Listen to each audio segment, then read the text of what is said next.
Hello नमस्कार प्यारे दोस्तों, आप सभी का ज्ञान विद हिमालय क्लासेस में स्वागत है। आज की वीडियो में हम लोग प्राचीन इतिहास से संबंधित क्वेश्चनों का अध्ययन करेंगे और आप लोगों को जो बात हर बार बताते हैं तो आप लोगों को फिर एक बार सूचित करते हैं कि आप लोग कॉपी पेन लेकर बैठें। जितना भी आप लोगों को पढ़ा रहे हैं सभी बिंदुओं को आप लोग नोट करते रहिए। और इससे पहले लेक्चर फर्स्ट हो चुका है, लेक्चर 2 के माध्यम से आप लोगों को हम और क्वेश्चनों का अध्ययन कराएंगे। आप लोग क्वेश्चन को देखिए और कॉपी पे लेकर बैठे हैं तो अभी सभी बिंदुओं को आप लोग कॉपी में नोट करते रहिए। पहला क्वेश्चन जैसे है कि भारतीय इतिहास को कितने भागों में बांटा गया है। भारतीय इतिहास को कितने भागों में बांटा गया है। तो भारतीय इतिहास को 3 भागों में बांटा गया है। प्राचीन इतिहास, मध्यकालीन इतिहास और आधुनिक इतिहास। कौन कौन से? प्राचीन इतिहास, मध्यकालीन इतिहास और आधुनिक इतिहास। भारतीय इतिहास को 3 भागों में बांटा गया है। कौन कौन से? बात समझ आ गई। प्राचीन इतिहास, मध्यकालीन इतिहास और आधुनिक इतिहास। इसके बाद देखिए कि सबसे पहले इतिहास को 3 भागों में बांटने का जो श्रेय किसको जाता है। इतिहास को जैसे अभी आपको हमने बताया कि इतिहास को 3 भागों में बांटा गया है। कौन कौन से? प्राचीन, मध्य और आधुनिक में। प्राचीन, मध्य और आधुनिक में। तो इसको बांटने का जो श्रेय है सबसे पहले किसको जाता है? तो क्रिस्टफ सेलियर्स को जाता है। किसको? क्रिस्टफ सेलियर्स को जाता है। और ये कहाँ के इतिहासकार थे? तो ये जर्मनी के थे। कहाँ के थे? जर्मनी के थे। इन्होंने क्या किया कि सबसे पहले इतिहास को 3 भागों में बांटने का जो श्रेय दिया है वो क्रिस्टफ ने दिया है।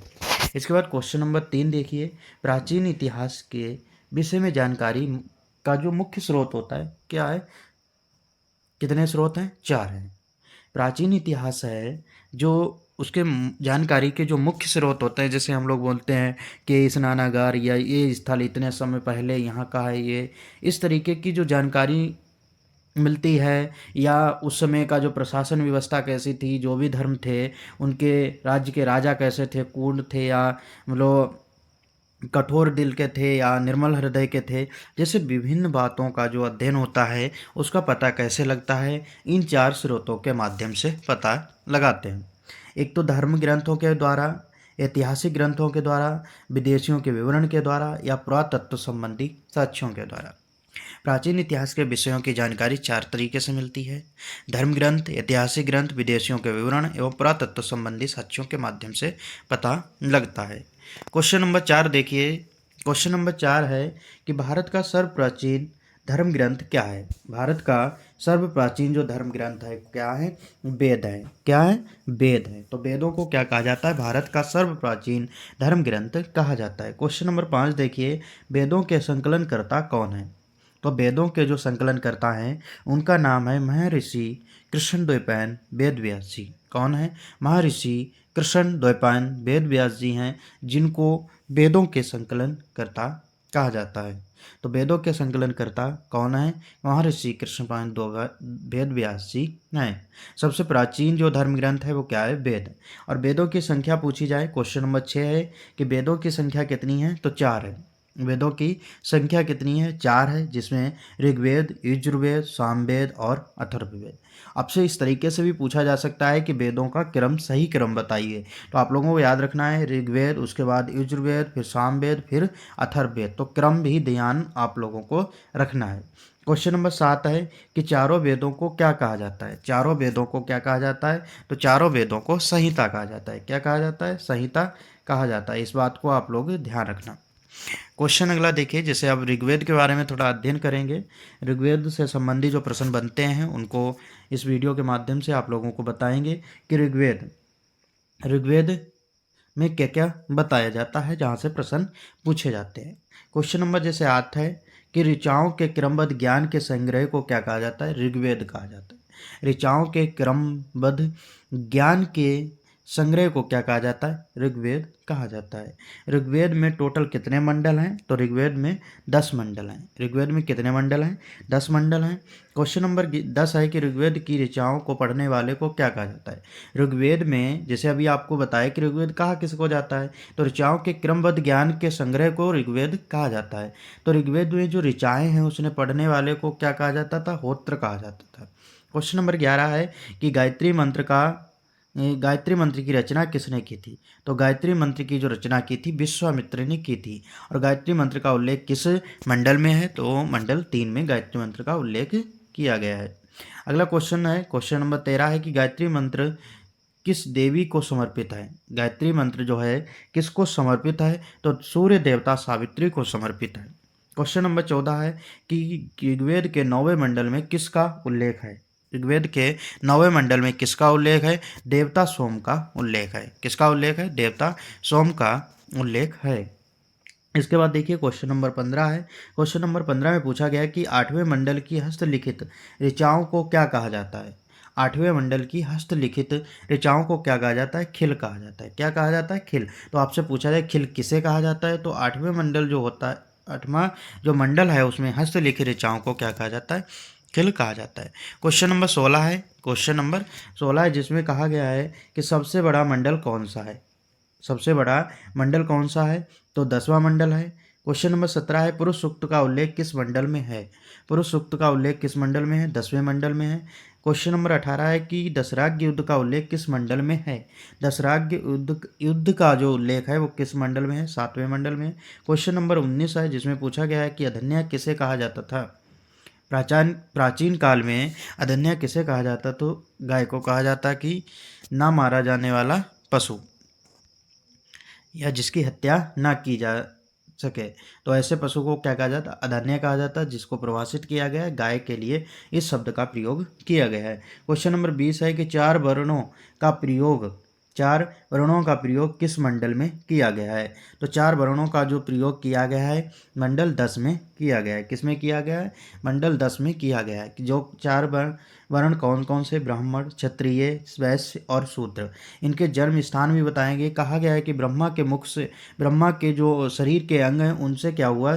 चारों वर्णों का जन्म हुआ है। ब्राह्मण का बताया गया मुख से जन्म हुआ है, ब्रह्म के मुख से जन्म हुआ है ब्राह्मण का, क्षत्रिय का भुजाओं का, और वैश्य का जांघों से, और शूद्र का पैरों से जन्म हुआ है। अब से पूछा जाए पुरुष सूक्त का उल्लेख किस मंडल में है? पुरुष सूक्त का उल्लेख किस मंडल में है? तो मंडल 10 में है। अगला देखिए क्वेश्चन नंबर 21 है। क्वेश्चन नंबर 21 है यजुर्वेद के बारे में यहाँ बताया गया है। क्वेश्चन नंबर 21 है कि सरस्वर के लिए मंत्रों तथा बलि के समय अनुपालन के लिए नियमों का संकलन यजुर्वेद यजुर्वेद कहलाता था। तो समझ आ गए यजुर्वेद किसे कहा जाता है? सस्वर पाठ के लिए मंत्रों तथा बलि के समय अनुपालन के लिए नियमों का संकलन क्या कहलाता है? यजुर्वेद कहलाता है। क्वेश्चन नंबर 22 देखिए यजुर्वेद के मंत्रों को पाठ्यकर्ता को क्या कहा जाता था? यजुर्वेद में जो मंत्र हैं उनके पाठ्यकर्ता को क्या कहा जाता था? अध्वर्य कहा जाता था। क्या? अध्वर्य कहा जाता था। क्वेश्चन नंबर 23 है ऐसा वेद जो गद्य और पद्य दोनों में है।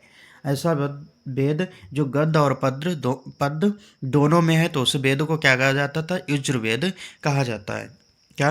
यजुर्वेद। क्वेश्चन नंबर 24 देखिए जिसमें सामवेद के बारे में बताया गया है। ये सामवेद का अर्थ होता है कि गान का वेद। इसका अगर पूरा अर्थ देखा जाए तो साम माने गान, वेद माने वेद, गान का वेद, संगीत का वेद। क्वेश्चन नंबर 24 है साम का अर्थ क्या होता है? गान। 24 नंबर क्वेश्चन है जिसे पूछा गया साम का शाब्दिक अर्थ क्या होता है? तो गान होता है। तो अगर पूछा जाए आपसे कि गान का वेद कौन सा है तो सामवेद है। क्वेश्चन नंबर 25 है सामवेद में किसका संकलन है? सामवेद में किसका संकलन है? तो यज्ञ के समय गाए जाने वाले मंत्रों का संकलन है। क्वेश्चन नंबर 26 है कि मंत्रों के पाठकर्ता को क्या कहा जाता था? तो मंत्रों के पाठकर्ता को होत्र कहा जाता था। क्वेश्चन नंबर 27 है किस वेद को भारतीय संगीत का जनक कहा जाता है? तो किस वेद को भारतीय संगीत का जनक कहा जाता है? तो साम वेद को भारतीय संगीत का जनक कहा जाता है। क्वेश्चन नंबर 28 है मंत्रों का प्रयोग कब होता है? मंत्रों का प्रयोग कब होता है? तो यज्ञों के अवसर पर मंत्रों का प्रयोग किया जाता था। अगला देखिए अथर्ववेद। अथर्ववेद। क्वेश्चन नंबर 29 है, सबसे बाद का कौन सा वेद है? अथर्ववेद। तो पूछा जाए सबसे बाद का वेद कौन सा है? अथर्ववेद है। जब आप परीक्षा देने जाएंगे तो वहाँ पे ऐसे विभिन्न प्रकार के क्वेश्चन पूछे जाएंगे, जो इनका अध्ययन आप लोग इस वीडियो के माध्यम से ही हो सकता है या अन्य वीडियो के माध्यम से हो सकता है। तो आप लोग जितनी भी क्लासें कराई जाए सभी क्लासें आप लोग ईमानदारी पूर्वक करते रहिए, और जितना भी आप लोगों को पढ़ाया जाए रेगुलर आप लोग उनको दिन प्रतिदिन याद करते रहिए। जब आप दिन प्रतिदिन याद करते रहेंगे तो आप लोगों को जितना भी याद करना है या पढ़ना है सभी बिंदु आप लोगों को बहुत अच्छे तरीके से याद होते रहेंगे। क्वेश्चन नंबर 30 देखिए, सबसे नया वेद कौन सा है? क्वेश्चन नंबर 30 देखिए, सबसे नया वेद कौन सा है? तो अथर्ववेद है। कौन सा? अथर्ववेद। फिर क्वेश्चन नंबर 21 देखिए, क्वेश्चन नंबर 21 है, अथर्ववेद में कुल कितने मंत्र हैं? आप लोग बताइए, कमेंट करिए कि अथर्ववेद में कुल कितने मंत्र हैं? तो कितने हैं? 731 मंत्र हैं। और पद कितने हैं? तो 6000 पद हैं। तो अथर्ववेद में कुल मंत्र 731 हैं। सबसे बाद का वेद अथर्ववेद, सबसे नया वेद अथर्ववेद। पूछा जाए क्वेश्चन नंबर 32 है, जैसे औषधियों का सबसे पहले उल्लेख किस वेद में मिलता है? तो औषधियों का सबसे पहले उल्लेख अथर्ववेद में मिलता है। किसमें? अथर्ववेद में सबसे पहले औषधियों का उल्लेख मिलता है। इसके बाद देखिए क्वेश्चन नंबर जैसे 33 है, क्वेश्चन नंबर 33 में पूछा गया है कि अंधविश्वासों के वर्ण किस वेद में है? अंधविश्वासों के बारे में जो उल्लेख मिलता है वह किस वेद में मिलता है? तो अथर्ववेद में मिलता है। अथर्ववेद की शाखाएं कितनी हैं? तो अथर्ववेद की जो शाखाएं हैं सीनक और पेम्पलाद, ये क्या हैं? अथर्ववेद की शाखाएं हैं। अगला देखिए क्वेश्चन नंबर 35 है, सबसे प्राचीन वेद कौन सा है? तो सबसे प्राचीन वेद ऋग्वेद है। कौन सा? सबसे प्राचीन जो वेद है ऋग्वेद है। क्वेश्चन नंबर 36 है, सबसे बाद का जो वेद है अथर्ववेद कहा जाता है, और सबसे पहले का वेद है उसे ऋग्वेद कहा जाता है। और सबसे अगर नया वेद पूछा जाए तो अथर्ववेद है, सबसे प्राचीन वेद पूछा जाए तो ऋग्वेद है। अगर आपसे पूछा जाए वेदों की संख्या कितनी है? तो 4 है। वेदों की संख्या कितनी है? तो 4 है। उसके बाद देखिए क्वेश्चन नंबर 37 है कि उपनिषदों की संख्या कितनी है? उपनिषदों की संख्या कितनी है? तो 108 है। क्वेश्चन नंबर 38 है, जिसमें कहा गया है कि स्त्री की सबसे गिरी हुई स्थिति कहाँ पर मिलती है? किस संहिता में उल्लेख किया गया है? तो मैत्रेयनी संहिता में कहा गया है कि उल्लेख किया गया है, स्त्री की सबसे गिरी हुई स्थिति का उल्लेख किया गया है। क्वेश्चन नंबर 39 है, जिसमें क्वेश्चन है कि वेदों की संख्या कितनी है? तो वेदों की संख्या कितनी है? तो वेदों की संख्या 4 है। कितनी है? वेदों की संख्या 4 है।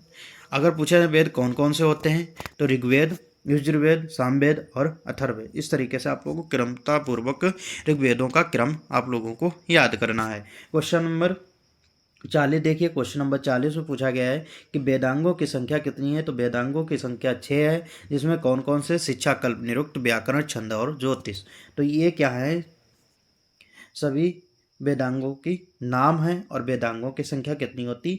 6 होती है। क्वेश्चन नंबर 41 है, सबसे प्राचीन सूत्र कौन सा है? सबसे प्राचीन सूत्र कौन सा है? तो गौतम धर्म सूत्र सबसे प्राचीन सूत्र है, गौतम धर्म सूत्र। क्वेश्चन नंबर 42 है कि प्राणों की संख्या कितनी है? तो प्राणों की संख्या कितनी है? 18 है। प्राणों की संख्या कितनी है? 18 है। और लास्ट क्वेश्चन है क्वेश्चन नंबर 43। क्वेश्चन नंबर 43 में पूछा गया है, सबसे प्राचीन पुराण कौन सा है? सबसे प्राचीन पुराण कौन सा है? तो इस प्रश्न का आप लोगों को कमेंट के माध्यम से जवाब देना है। देखते हैं सबसे पहले इस प्रश्न का उत्तर कौन सा विद्यार्थी देता है। जो विद्यार्थी सबसे पहले इस प्रश्न का उत्तर देगा तो उसका नाम अगली वीडियो में लिया जाएगा। तो उम्मीद करते हैं कि आज की क्लास आप लोगों को बहुत अच्छी लगी होगी, और इसी प्रकार से हमारी क्लास का सबसे पहले नोटिफिकेशन पाना चाहते हैं तो आज ही हमारे चैनल ज्ञानविद हिमालय क्लासेस को सब्सक्राइब कर लीजिए और सबसे पहले वीडियो पाने का आनंद लीजिए। आज की वीडियो में इतना ही। धन्यवाद।